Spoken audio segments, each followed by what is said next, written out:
大家好，我係 JW， 歡迎大家收聽新時不孤獨。今日想同大家分享下畫語錄呢本書。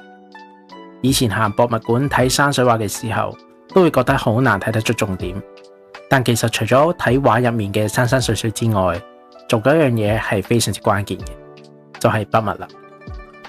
鑑定家黃貴千喺呢本書入面有一個好精闢嘅比喻，佢話筆墨就好似小提琴嘅音色，一首歌彈得啱只係基本，但個音色厚唔厚，有冇生命力就係大師同普通畫工嘅分別。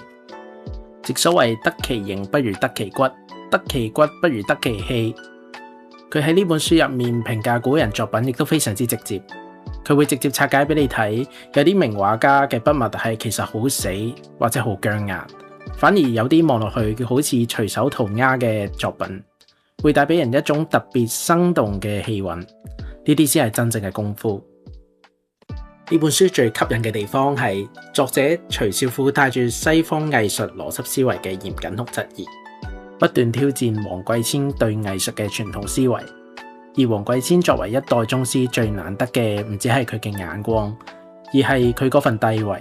佢唔會覺得自己係大師就高高在上，反而會好認真咁去面對一啲睇落好簡單嘅問題，進而反思自己一啲原本覺得係理所當然嘅固有概念。呢種願意透過對話去拆解抽象藝術嘅過程，正正體現咗一種和而不同嘅修養。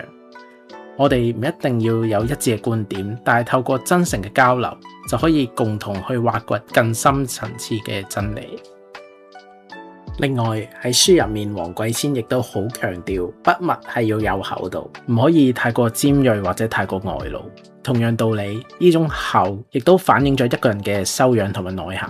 做人如果太斤斤計較，太過刻薄，就會冇咗份厚度。對於一幅畫嚟講，好嘅線條要厚同有層次，做人亦都係咁。